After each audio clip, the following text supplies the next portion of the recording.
تلك الرسل فضلنا بعضهم على بعض منهم من كلم الله ورفع بعضهم درجات وآتينا عيسى ابن مريم البينات وأيدناه بروح القدس ولو شاء الله ما اقتتل الذين من بعدهم من بعد ما جاءتهم البينات ولكن اختلفوا فمنهم من آمن ومنهم من كفر ولو شاء الله ما اقتتلوا ولكن الله يفعل ما يريد يا أيها الذين آمنوا أنفقوا مما رزقناكم من قبل أن يأتي يوم لا بيع فيه ولا خلة ولا شفاعة والكافرون هم الظالمون الله لا إله إلا هو الحي القيوم لا تأخذه سنة ولا نوم له ما في السماوات وما في الأرض من ذا الذي يشفع عنده إلا بإذنه يعلم ما بين أيديهم وما خلفهم ولا يحيطون بشيء من علمه إلا بما شاء وسع كرسيه السماوات والأرض ولا يؤوده حفظهما وهو العلي العظيم لا إكراه في الدين قد تبين الرشد من الغي فمن يكفر بالطاغوت ويؤمن بالله فقد استمسك بالعروة الوثقى لا انفصام لها والله سميع عليم الله ولي الذين آمنوا يخرجهم من الظلمات إلى النور والذين كفروا أولياؤهم الطاغوت يخرجونهم من النور إلى الظلمات أولئك أصحاب النار هم فيها خالدون ألم تر إلى الذي حاج إبراهيم في ربه أن آتاه الله الملك إذ قال إبراهيم ربي الذي يحيي ويميت قال أنا أحيي وأميت قال إبراهيم فإن الله يأتي بالشمس من المشرق فأت بها من المغرب فبهت الذي كفر والله لا يهدي القوم الظالمين أو كالذي مر على قرية وهي خاوية على عروشها قال أنى يحيي هذه الله بعد موتها فأماته الله 100 عام ثم بعثه قال كم لبثت قال لبثت يوما أو بعض يوم قال بل لبثت 100 عام فانظر إلى طعامك وشرابك لم يتسنه وانظر إلى حمارك ولنجعلك آية للناس وانظر إلى العظام كيف ننشزها ثم نكسوها لحما فلما تبين له قال أعلم أن الله على كل شيء قدير وإذ قال إبراهيم رب أرني كيف تحيي الموتى قال أولم تؤمن قال بلى ولكن ليطمئن قلبي قال فخذ 4 من الطير فصرهن إليك ثم اجعل على كل جبل منهن جزءا ثم ادعهن يأتينك سعيا واعلم أن الله عزيز حكيم مثل الذين ينفقون أموالهم في سبيل الله كمثل حبة أنبتت 7 سنابل في كل سنبلة 100 حبة والله يضاعف لمن يشاء والله واسع عليم الذين ينفقون أموالهم في سبيل الله ثم لا يتبعون ما أنفقوا منا ولا أذى لهم أجرهم عند ربهم ولا خوف عليهم ولا هم يحزنون قول معروف ومغفرة خير من صدقة يتبعها أذى والله غني حليم يا أيها الذين آمنوا لا تبطلوا صدقاتكم بالمن والأذى كالذي ينفق ماله رئاء الناس ولا يؤمن بالله واليوم الآخر فمثله كمثل صفوان عليه تراب فأصابه وابل فتركه صلدا لا يقدرون على شيء مما كسبوا والله لا يهدي القوم الكافرين ومثل الذين ينفقون أموالهم ابتغاء مرضات الله وتثبيتا من أنفسهم كمثل جنة بربوة أصابها وابل فآتت أكلها ضعفين فإن لم يصبها وابل فطل والله بما تعملون بصير أيود أحدكم أن تكون له جنة من نخيل وأعناب تجري من تحتها الأنهار لهم فيها من كل الثمرات وأصابه الكبر وله ذرية ضعفاء فأصابها إعصار فيه نار فاحترقت كذلك يبين الله لكم الآيات لعلكم تتفكرون يا أيها الذين آمنوا أنفقوا من طيبات ما كسبتم ومما أخرجنا لكم من الأرض ولا تيمموا الخبيث منه تنفقون ولستم بآخذه إلا أن تكملوا فيه واعلموا أن الله غني حميد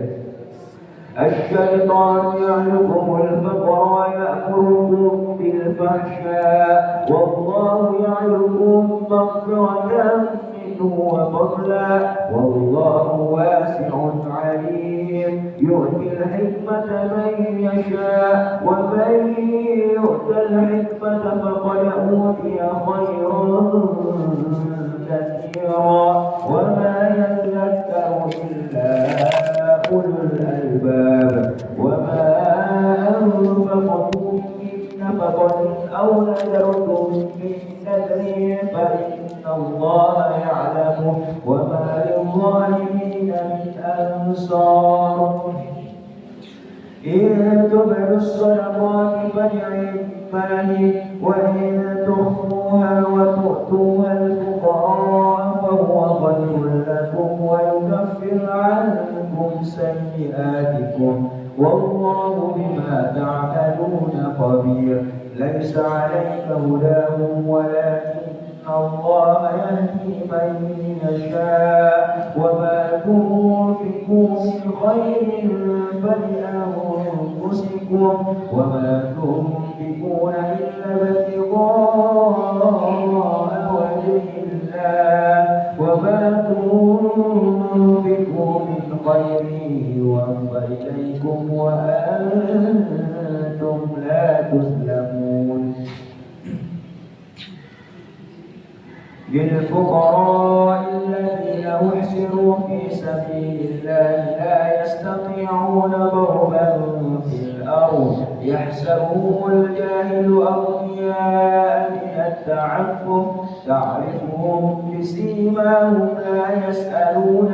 الناس إلحافا وما تنفقوا من خير فإن الله به عليم الذين ينفقون أموالهم بالليل والنهار سرا وعلانية فلهم أجرهم عند ربهم ولا خوف عليهم ولا هم يحزنون الذين يأكلون الربا لا يقومون إلا كما يقوم الذي يتخبطه الشيطان من المس ذلك بأنهم قالوا إنما البيع مثل الربا وأحل الله البيع وحرم الربا فمن جاءه موعظة من ربه فانتهى فله ما سلف وأمره إلى الله ومن عاد فأولئك أصحاب النار هم فيها خالدون يمحق الله الربا ويربي الصدقات والله لا يحب كل كفار أثيم إن الذين آمنوا وعملوا الصالحات وأقاموا الصلاة وآتوا الزكاة لهم أجرهم عند ربهم ولا خوف عليهم ولا هم يحزنون يا أيها الذين آمنوا اتقوا الله وذروا ما بقي من الربا إن كنتم مؤمنين فإن لم تفعلوا فأذنوا بحرب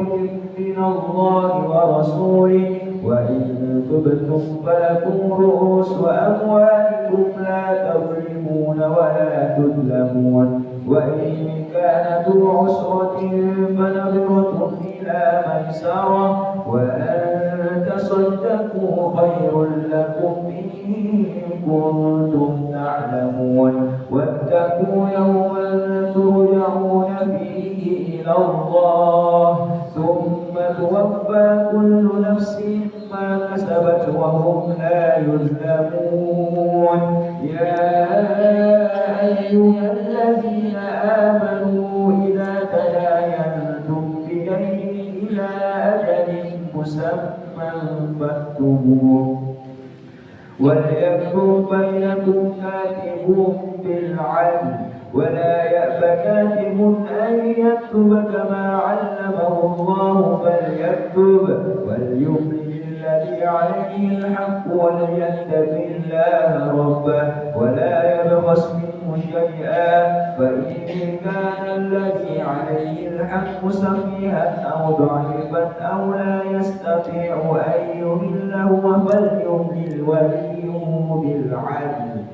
واستشهدوا شهيدين من رجالكم فإن لم يكونا رجلين فرجل وامرأتان ممن ترضون من الشهداء أن تضل إحداهما فتذكر إحداهما الأخرى ولا يأبى الشهداء إذا ما دعوا ولا تسأموا أن تكتبوا صغيرا أو كبيرا إلى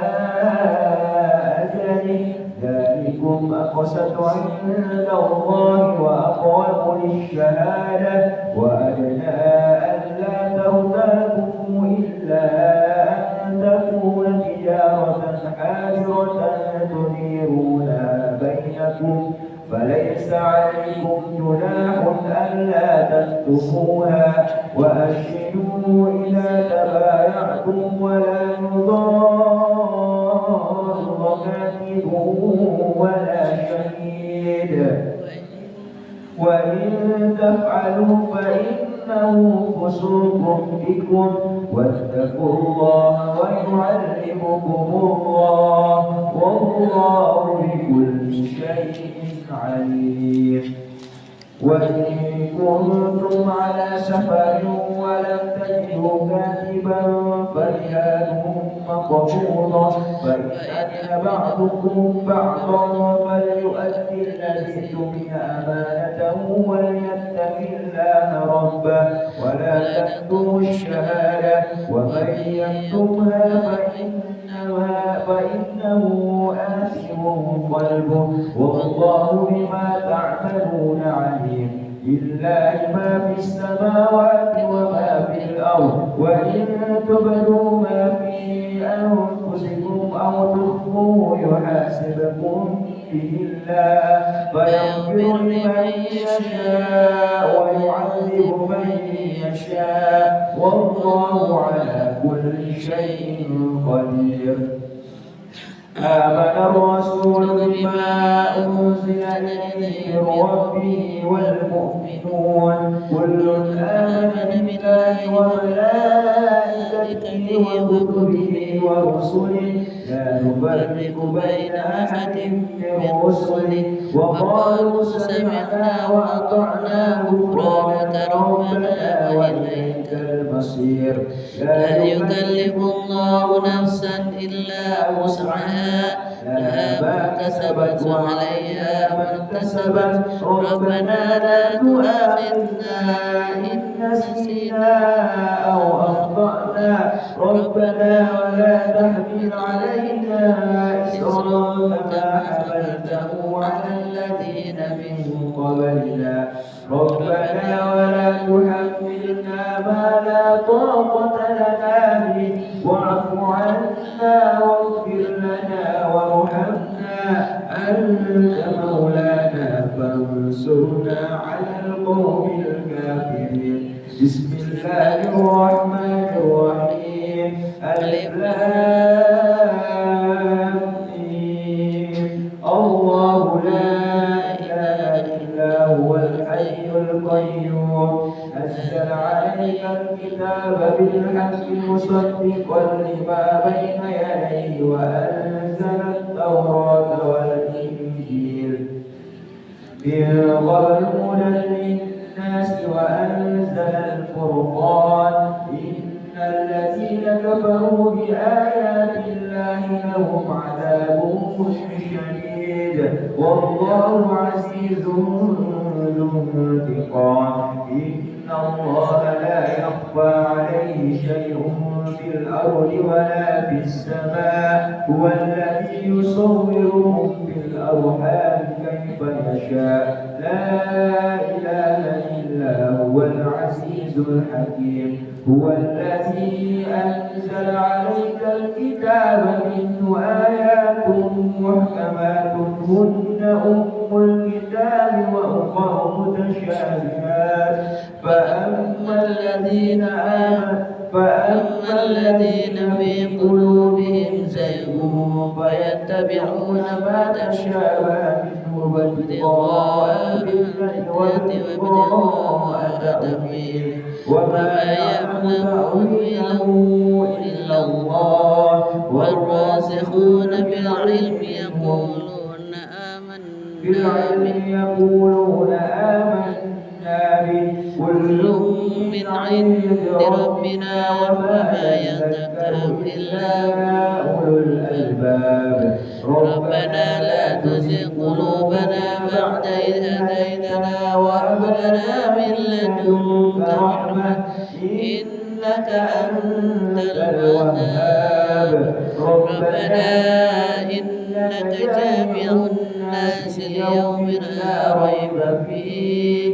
إن الله لا يخلف الميعاد. إن الذين كفروا لن تغني عنهم أموالهم ولا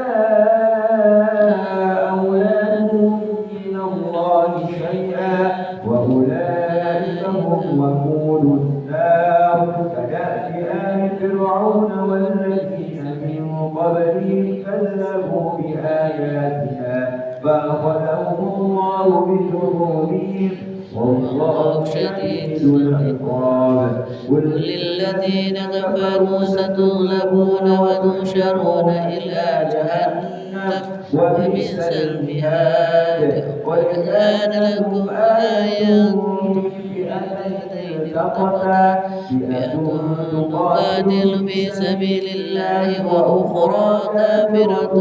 يرونهم مثلهم رأي العين والله يؤيد بنصره من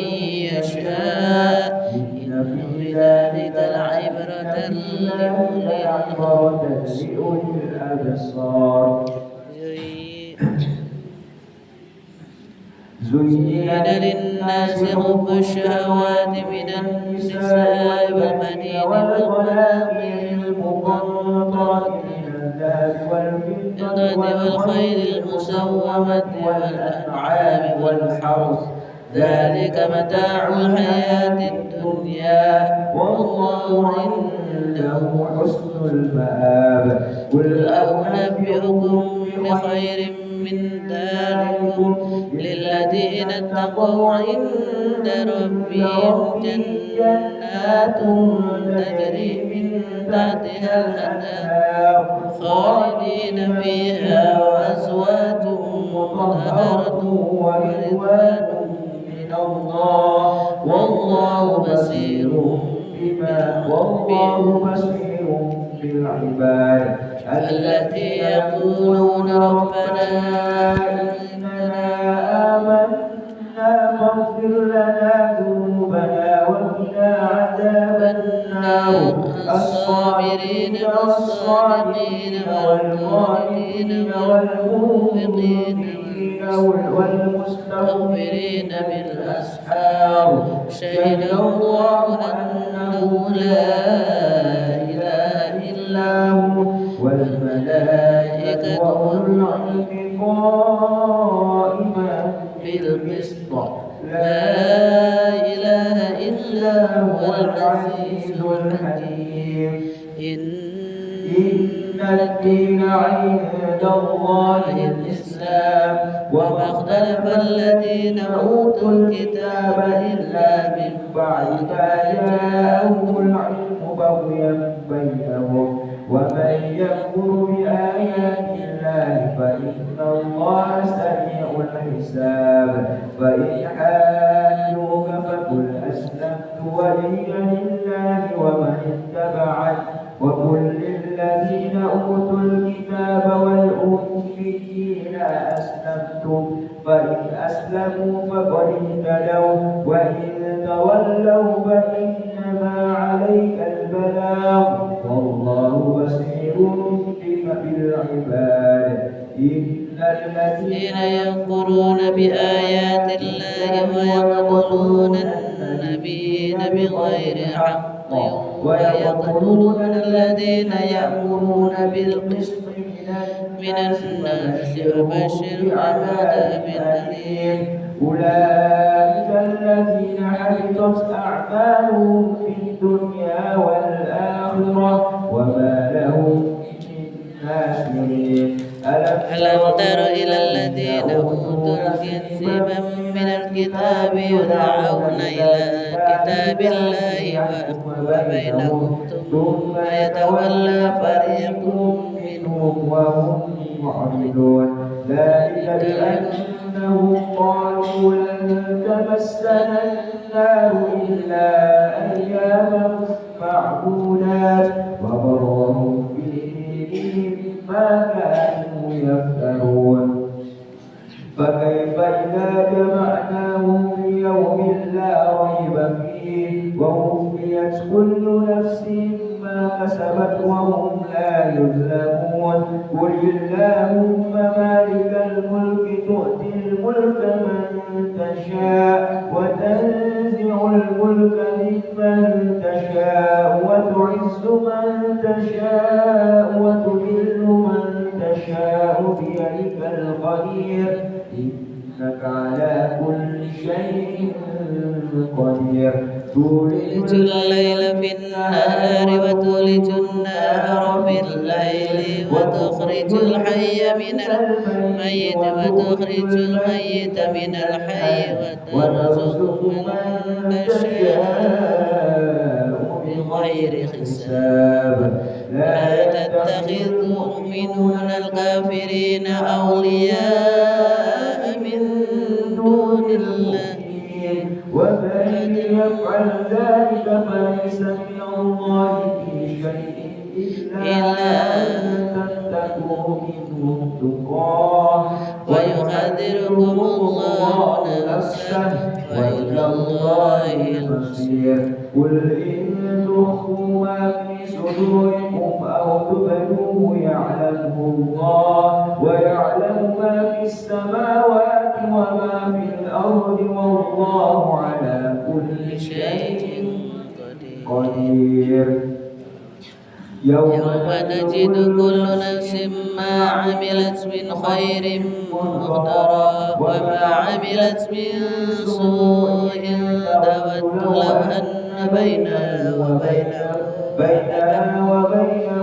أمدا بعيدا ويحذركم الله نفسه والله رؤوف بالعباد قل إن كنتم تحبون الله فاتبعوني يحببكم الله ويغفر لكم ذنوبكم والله غفور رحيم قل أطيعوا الله والرسول فإن تولوا فإن الله لا يحب الكافرين إن الله اصطفى آدم ونوحا وآل إبراهيم وآل عمران على العالمين ذرية بعدها من بعد والله سميع عليم إذ قالت امرأة عمران رب إني نذرت لك ما في بطني محررا فتقبل مني إنك أنت السميع العليم فلما وضعتها قالت رب إني وضعتها أنثى والله أعلم بما وضعت وليس الذكر كالأنثى وإني سميتها مريم وإني أعيدها بك وذريتها من الشيطان الرجيم فتقبلها ربها بقبول حسن وأنبتها نباتا حسنا وكفلها زكريا كلما دخل عليها زكريا المحراب وجد عندها رزقا قال يا مريم أنى لك هذا قال هو من عند الله إن الله يرزق من يشاء بغير حساب هنالك دعا زكريا ربه قال رب هب لي من لدنك ذرية طيبة إنك سميع الدعاء فنادته الملائكة وهو قائم يصلي في المحراب أن الله يبشرك بيحيى مصدقا بكلمة من الله وسيدا وحسورا ونبيا من الصالحين قال رب أنى يكون لي غلام وقد بلغني الكبر وامرأتي عاقر قال ذلك الله يفعل ما يشاء قال رب اجعل لي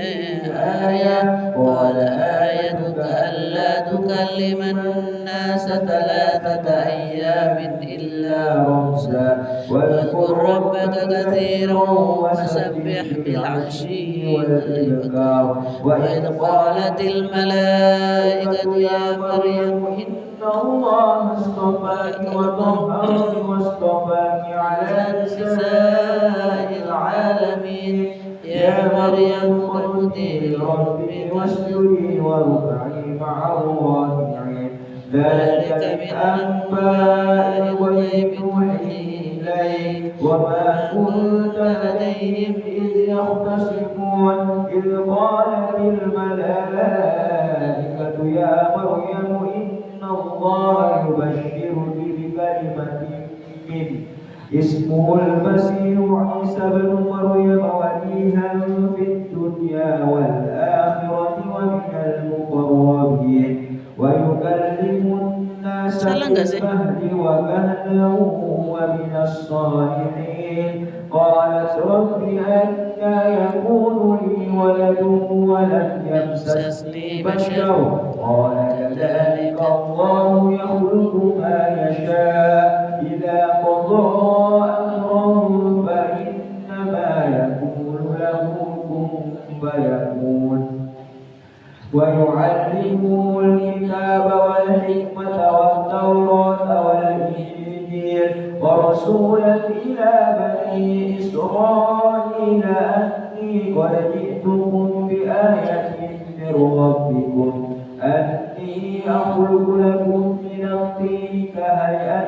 الطير فأنفخ فيه فتكون طيرا بإذن الله وأبرئ الأكمى والأبرص وأحيي الموتى بإذن الله وأنبئكم بما تأكلون وما تدخرون في بيوتكم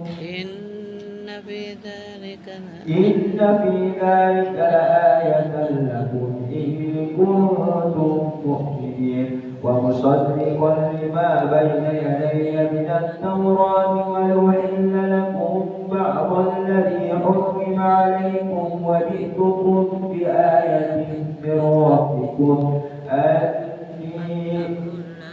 فاتقوا الله وأطيعون إن الله ربي وربكم فاعبدوه هذا صراط مستقيم فلما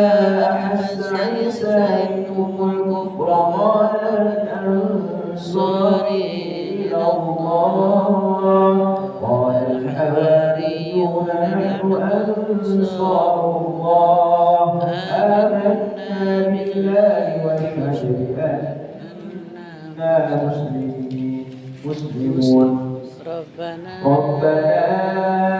آمنا بما أنزلت واتبعنا الرسول فاكتبنا مع الشاهدين ومكروا ومكر الله والله خير الماكرين إذ قال الله يا عيسى إني متوفيك ورافعك إلي ومطهرك من الذين كفروا وجاعل الذين اتبعوك فوق الذين كفروا إلى يوم القيامة ثم إلي مرجعكم فاحكم بينكم فيما كنتم فيه تختلفون فأما الذين كفروا فأعذبهم عذابا شديدا في الدنيا والآخرة وما لهم من ناصرين وأما الذين آمنوا وعملوا الصالحات فيوفيهم أجورهم والله لا يحب الظالمين ذلك نتلو عليك من الآيات والذكر الحكيم إن مثل عيسى عند الله كمثل آدم خلقه من تراب ثم قال له كن فيكون الحق من ربك فلا تكن من الممترين فمن حاجك فيه من بعد ما جاءك من العلم فقل تعالوا ندعو أبناءنا وأبناءكم ونساءنا ونساءكم وأنفسنا وأنفسكم ثم نبتهل فنجعل لعنة الله على الكاذبين إن هذا لهو القصص الحق وما من إله إلا الله وإن الله لهو العزيز الحكيم فإن تولوا فإن الله عليم بالمفسدين قل يا أهل الكتاب تعالوا إلى كلمة سواء بيننا وبينكم ألا نعبد إلا الله ولا نشرك به شيئا ولا يتخذ بعضنا بعضا أربابا من دون الله فإن تولوا فقولوا اشهدوا بأننا مسلمون يا أهل الكتاب لم تحاجون في إبراهيم وما أنزلت التوراة والإنجيل إلا من بعده أفلا تعقلون ها أنتم هؤلاء حاججتم فيما لكم به علم فلم تحاجون فيما ليس لكم به علم والله يعلم وأنتم لا تعلمون ما كان إبراهيم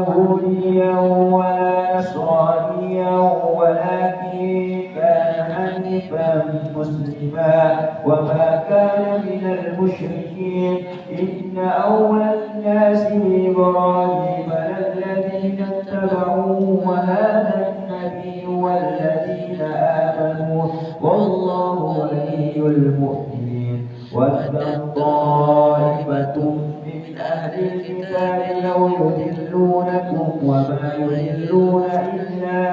أنفسهم وما يشعرون يا أهل الكتاب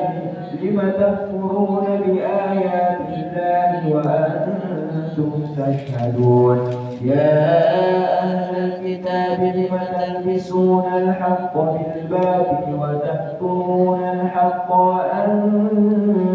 تعلمون وقال طائفة من أهل الكتاب آمنوا بالذي أنزل على الذين آمنوا وجه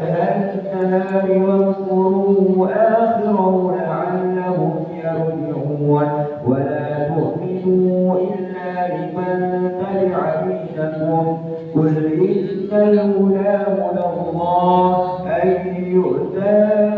أحدكم مثل ما أوتيتم أو يحاجوكم عند ربكم قل إن الفضل بيد الله يؤتيه من يشاء والله واسع عليم يختص برحمته من يشاء والله ذو الفضل العظيم ومن أهل الكتاب من إن تأمنه بقنطار يؤديه إليه ومنهم من إن تأمنه بدينار لا يؤديه إليك إلا ما دمت عليه قائما ذلك بأنهم قالوا ليس علينا في الأميين سبيل ويقولون على الله الكذب وهم يعلمون بلى من أوفى بعهده واتقى فإن الله يحب المتقين إن الذين يشترون بعهد الله وأيمانهم ثمنا قليلا أولئك لا خلاق لهم في الآخرة ولا يكلمهم الله ولا ينظر إليهم يوم القيامة ولا يزكيهم ولهم عذاب أليم وإن منهم لفريقا يلوون ألسنتهم بالكتاب لتحسبوه من الكتاب وما هو من الكتاب ويقولون هو من عند الله وما هو من عند الله ويقولون على الله الكذب وهم يعلمون ما كان لبشر أن يؤتيه الله الكتاب والحكم والنبوة ثم يقول للناس كونوا عبادا لي من دون الله ولكن كونوا ربانيين بما كنتم تعلمون الكتاب وبما كنتم تدرسون ولا يأمركم أن تتخذوا الملائكة والنبيين أربابا أيأمركم بالكفر بعد إذ أنتم مسلمون وإذ أخذ الله ميثاق النبيين لما آتيتكم من كتاب وحكمة ثم جاءكم رسول مصدقا لما معكم لتؤمنن به ولتنصرنه قال أقررتم وأخذتم على ذلكم إصري قالوا أقررنا قال فاشهدوا وأنا معكم من الشاهدين فمن تولى بعد ذلك فأولئك هم الفاسقون أفغير دين الله يبغون وله أسلم من في السماوات والأرض طوعا وكرها وإليه ترجعون قل آمنا بالله قل آمنا بالله وما أنزل علينا وما أنزل على إبراهيم وإسماعيل وإسحاق ويعقوب والأسباط وما أوتي موسى وعيسى وما أوتي النبيون من ربهم لا نفرق بين أحد منهم ونحن له مسلمون ومن يبتغ غير الإسلام دينا فلن يقبل منه وهو في الآخرة من الخاسرين كيف يهدي الله قوما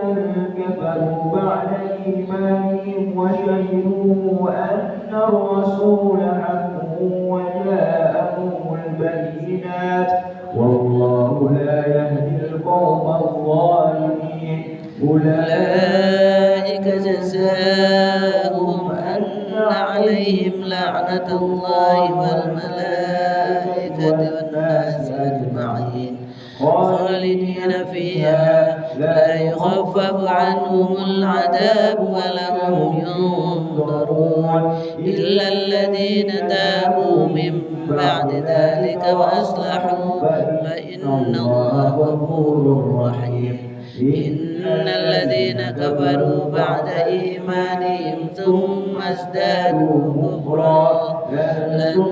تقبل توبتهم وأولئك هم الضالون إن الذين كفروا وماتوا وهم كفار فلن يقبل من أحدهم ملء الأرض ذهبا ولو افتدى به أولئك لهم عذاب أليم